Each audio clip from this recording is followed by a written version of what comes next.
la grossesse et la lactation. Très bien. Grossesse et lactation, on va parler un peu des modifications hormonales au cours de la grossesse. Les oestrogènes et la progestérone et la prolactine vont augmenter progressivement pour atteindre le taux maximal au 9e mois. Au 9e mois de la grossesse, la femme skina, elle subit des modifications hormonales atroces. Il ne faut jamais aller se disputer avec une femme enceinte ou là aller se disputer avec une femme durant ses menstruations. D'accord? Il faut éviter cela. Skina, elle a des idées. Elle a des, comment on appelle ça, elle a des modifications hormonales qui peuvent influencer son humeur, Attention, on peut même avoir le fameux baby blues. Le baby blues, ou les idées bleues, il faut les idées bleues. La femme en post-accouchement, elle commence à avoir des idées bizarres. Elle commence à détester son mari. Elle commence à détester tous les métahamlouches, ou elle ne supporte pas son odeur. Elle commence à pleurer, à avoir des crises de pleurs. La femme, surtout dans les sociétés où c'est tabou, qui me fait elle vit seule, mskina wahdaha. Donc il faut savoir sensibiliser la femme, lui dire que c'est normal. C'est des variations hormonales que vous êtes en train de vivre, d'accord, que vous êtes en train de vivre. En général, qui chauffe le bébé, elle oublie, qui chauffe son nouveau-né, elle oublie ses mots. Qui chauffe awinatou nsa ujiatu. Vous ne connaissez pas cette expression, très connue, très répandue en Niger. Très bien. Donc, il faut savoir qu'il y a une bzef de modifications hormonales. La femme devra, dans certaines situations, être accompagnée en psychologie ou là en psychiatrie. D'accord? Donc, elle peut arriver jusqu'au suicide. Donc, il faut faire très, très, très attention. La femme, en post-accouchement ou là, les périodes au cours de l'accouchement, il faut prendre soin d'elle. Il faut prendre soin d'elle.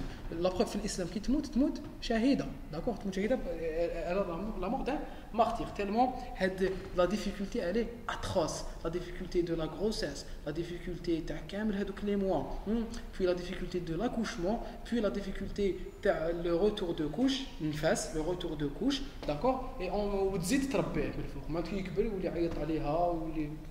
d'accord? Donc il faut faire très attention.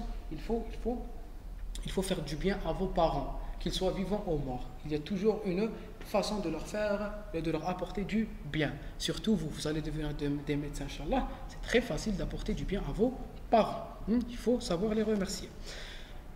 La grossesse, oui. Il y a une modification de ces hormones. Du premier jour de la grossesse au 3e mois, le placenta sécrète les HCG. Les HCG qui vont stimuler l'ovaire et donc on aura une augmentation de la sécrétion d'œstrogènes. L'œstrogène, le HCG, il a dans sa structure une structure particulière. On a les hormones qui sont la LPH, la HCG, la TSH. Vous vous en souvenez? Ou la HCG, TSH ou LPH. Les trois, elles ont deux sous-unités, une sous-unité alpha et une sous-unité bêta. La sous-unité alpha dans ces différentes hormones, elle est kiff-kiff. C'est la sous-unité bêta qui diffère entre ces différentes hormones. La sous-unité alpha se fixe sur son récepteur, où la sous-unité bêta l'empêche de se fixer sur un récepteur autre que le sien. La spécificité négative. La spécificité négative que vous avez abordée dans votre cours d'hormonologie. Très bien. Le HCG va stimuler la synthèse d'œstrogène et de progestérone. Très bien. À partir du 3e mois, jusqu'au 9e mois, le placenta sécrète directement les oestrogènes. Et vous voyez, le placenta, il a le syncytiotrophoblaste, toujours, et vous voyez, il a de la capacité de synthétiser lui-même l'œstrogène et le progestérone. L'œstrogène et la progestérone. Très bien. Et également la LPH. La LPH dont la structure est proche de celle de la GH. On a oublié la GH. La GH. On a GH, LPH, HCG et TSH. Ces 4 hormones. Donc la LPH va être synthétisée par le placenta. À partir du 3e mois, le placenta peut synthétiser la LPH, les oestrogènes et la progestérone. Sa concentration va augmenter jusqu'au 9e mois. Elle a une action somatotrope. Elle active la synthèse de protéines et elle a une action très très très très très jolie. Elle va agir avec un effet bizarre. Regardez ce qu'elle va faire. Elle a une action somatotrope, oui. Elle a une action lactogénique et mammotrophique. C'est une hormone anabolisante. Elle va aussi inhiber l'insuline. elle va aussi inhiber l'insuline. La LPH va stimuler la synthèse de protéines, mais elle va aussi stimuler la lipolyse. Et en stimulant la lipolyse, elle va stimuler la libération des acides gras. Est-ce que vous savez pourquoi? Est-ce que vous savez pourquoi? Pour favoriser le passage des nutriments vers le fœtus. Pour favoriser le passage des nutriments vers le fœtus.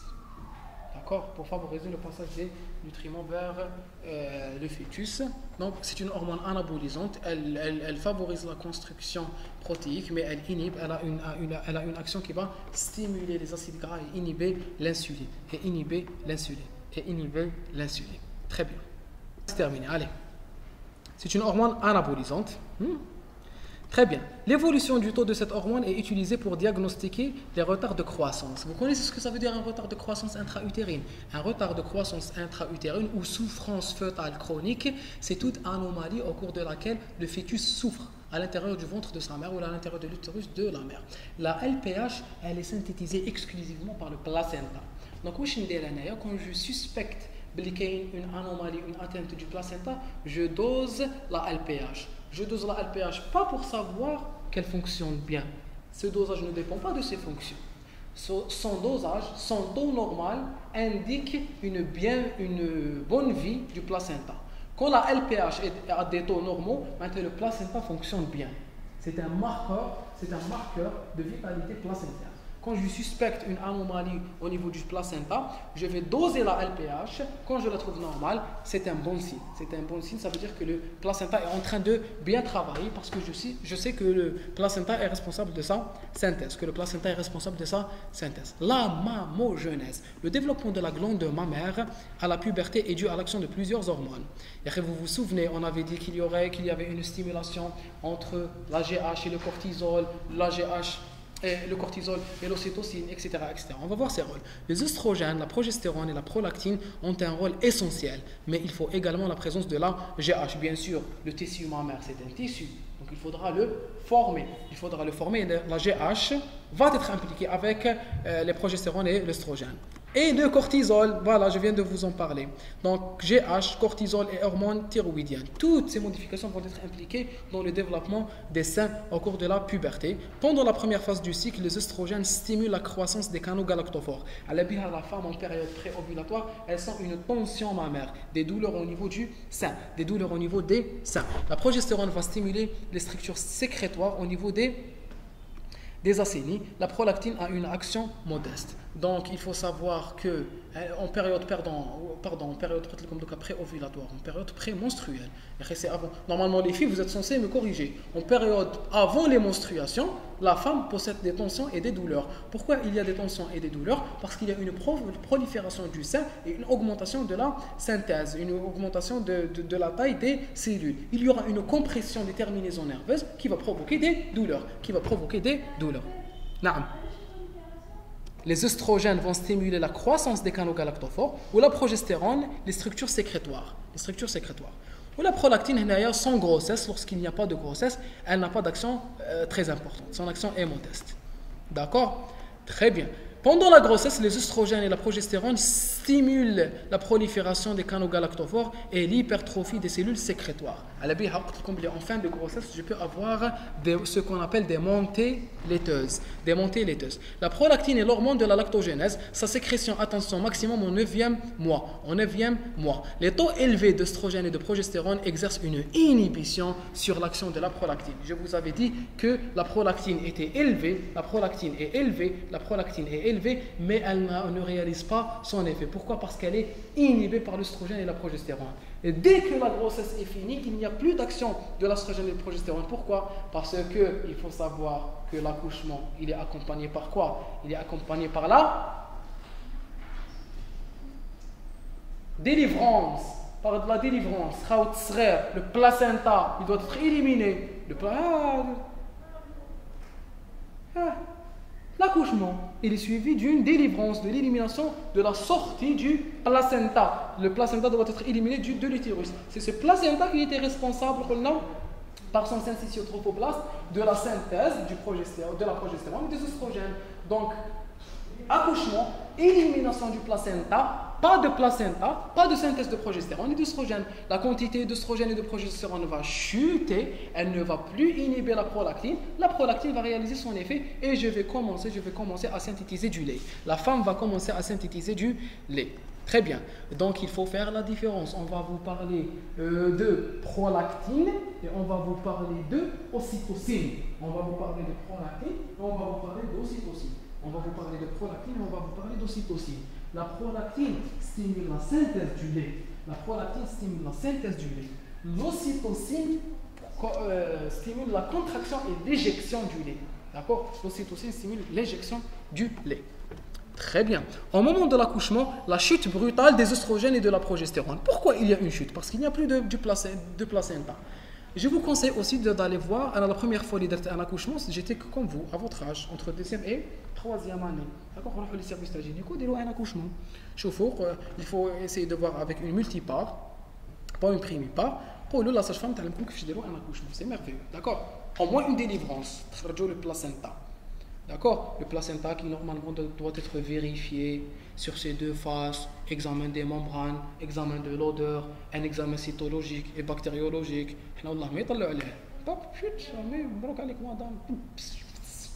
La maternité. D'accord? Il faut faire très attention parce qu'on peut avoir des parties du placenta qui restent à l'intérieur de l'utérus. Et cette partie du placenta, si elle reste à l'intérieur de l'utérus, elle va empêcher l'utérus de réaliser ses contractions. Et en empêchant l'utérus de réaliser ses contractions, il y aura des vaisseaux béants. L'utérus ne pourra pas réaliser son hémostase mécanique et la femme peut mourir par une hémorragie utérine. Beaucoup de femmes meurent par hémorragie. Donc il faut vérifier l'utérus, le placenta et vérifier qu'il n'y a pas de cotylédon manquant. Très bien. Tout ça c'est vous. Antunna wa antum.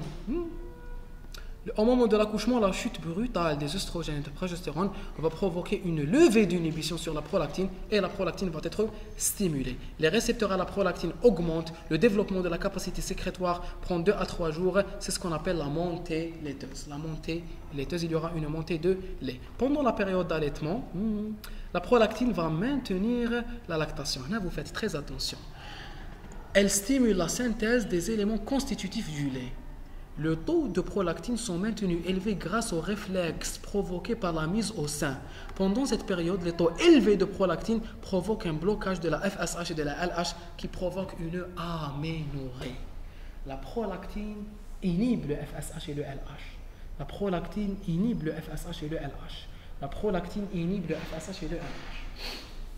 On appelle cette méthode la MAMA.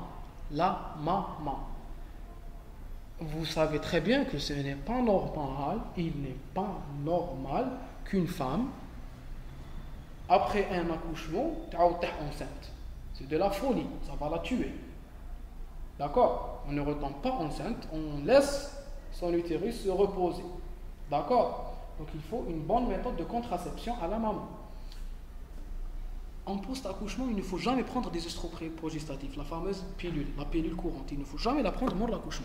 Pourquoi? Parce que vous savez très bien que les œstroprogestatifs ont un effet thrombogène. Parmi les contradictions des œstroprogestatifs, ce sont les antécédents thrombogènes. Je connais un ami donc, qui m'a raconté une histoire sur une femme qui est décédée à cause de ces il y a une forte chance que ce soit à cause de ces pilules. Très bien. Donc, au cours de la grossesse, il faut savoir qu'après l'accouchement, il y a une rupture de vaisseaux, d'accord? C'est comme une chirurgie. Donc, les vaisseaux qui sont détruits, déjà la femme en post-accouchement, elle est alitée, elle a eu une destruction de vaisseaux. Déjà, elle possède un risque thrombogène très élevé. On ne va pas lui ajouter une pilule. Donc, on préfère les microprogestatifs. Les microprogestatifs ou les méthodes naturelles ou le calcul, etc. Parmi les bonnes méthodes de contraception, enceinte, c'est l'allaitement excellent. On appelle ça la MAMA. La méthode d'allaitement maternel et d'aménorrhée. Méthode M, d'allaitement A. Maternel M. et améliorée. Méthode allaitement maternel amélioré. La maman. Peut-être qui est ma maman. Donc, il y a un joli jeu de mots. La méthode MAMA, c'est la méthode qui a été établie par l'OMS. Pour qu'une femme puisse utiliser l'allaitement comme moyen contraceptif, il faut qu'il y ait au moins 6 tétées, 4 à 6 tétées par jour. La tétée doit durer entre 10 à 15 minutes. Elle ne doit rater aucune tétée. D'accord? Et bien sûr, elle ne doit pas avoir son cycle. Puisqu'elle met son enfant au sein, l'enfant va sucer son sein. En suçant son sein, il va activer la synthèse de l'ocytocine pour l'éjection du lait et il va aussi stimuler la synthèse du lait. La synthèse du lait passe par la stimulation de la prolactine. La prolactine va inhiber FSH et LH. L'inhibition du FSH et de la LH va inhiber le cycle menstruel. Elle n'aura pas de cycle. Donc c'est une bonne méthode qui peut être utilisée jusqu'à 3 mois. Ismaïla, maman. Donc la FSH et le LH sont inhibés par la prolactine. Très bien. À la fin de la période d'allaitement, le taux de prolactine va diminuer. Donc, plus l'allaitement il finit, la prolactine diminue, la FSH et la LH réaugmentent et le cycle réapparaît. Pour arrêter l'allaitement, on va procéder par un sévrage. Soit on éloigne le nourrisson, soit on donne une forte dose d'œstrogène et de progestérone. Vous vous souvenez, on a les œstrogènes et les progestérones au cours de la grossesse, ils inhibent l'action de la prolactine. On peut donner de la progestérone et des œstrogènes à la maman, mais c'est pas bon. Il vaut mieux تحكم le bébé وما ترضعيهش madame. Il faut savoir bien faire les choses. Quand il faut arrêter le sein, il faut arrêter le sein à 2 ans. À 2 ans, on arrête le sein. On donne une substance qui bloque la prolactine. Cette substance est un dérivé de dopamine. Bien sûr, c'est un dopaminergique. Vous avez vu dans votre cours de HHH que la dopamine inhibe la synthèse de prolactine. La dopamine inhibe la synthèse de la prolactine. Et enfin, l'éjection lactée, elle est provoquée par l'ocytocine qui entraîne une contraction des muscles. Très bien, donc l'ocytocine, elle va stimuler une action mécanique. C'est l'éjection lactée plus une sensation de plaisir. Chez la maman. Il faut savoir que l'ocytocine, elle est sécrétée au cours des orgasmes et tout. Donc, au cours de la lactation, la maman va sentir un plaisir à cause de l'élévation du taux d'ocytocine. Très bien. La lactation, c'est ça la physiologie de TAHA. C'est une élévation de la prolactine. La prolactine était inhibée par la progestérone et les oestrogènes. Une fois le fœtus expulsé et le placenta qui est sorti, il n'y a plus de progestérone et d'œstrogène, donc la prolactine va commencer à réaliser son effet, et donc elle va produire du lait. Le lait hadaya, il ne peut être maintenu que s'il y a stimulation. Hadaya, le cycle vicieux des femmes. Il faut savoir que malheureusement, l'allaitement maternel est perdu dans la société moderne parce que la maman travaille, parce qu'elle n'a plus le temps et parce qu'elle a des problèmes. Il faut savoir que l'allaitement est un phénomène social très important. J'avais écrit un article sur l'allaitement maternel. Si vous voulez, je vous le partage. Très bien, il faut savoir qu'il y a des difficultés à l'allaitement. La première difficulté, c'est que la maman la première raison pour laquelle des mamans viennent vous consulter ou refusent d'allaiter leur enfant, c'est le fait qu'elle croit qu'elle n'a pas de lait. C'est une fausse croyance. Il va commencer à sucer le sein, vous allez madame avoir une sécrétion lactée. Il faut donner du lait maternel. Le lait maternel est bien meilleur que tous les laits artificiels du monde. Aucun lait artificiel ne peut être comparé au lait maternel. Ce lait maternel qui change au cours de la même tétée, qui change au cours de l'âge de l'enfant. Aucun élément ne peut bien nourrir un enfant ou un nouveau-né entre 0 et 6 mois à part le lait maternel. Ce lait maternel qui contient des nutriments, ce lait maternel qui contient des anticorps, ce lait maternel qui contient la bonne quantité en eau, ce lait maternel qui est très bénéfique à l'enfant, qui le protège et qui le nourrit. Mais attention, il ne faut jamais exercer une pression sur la maman. Il ne faut pas la forcer.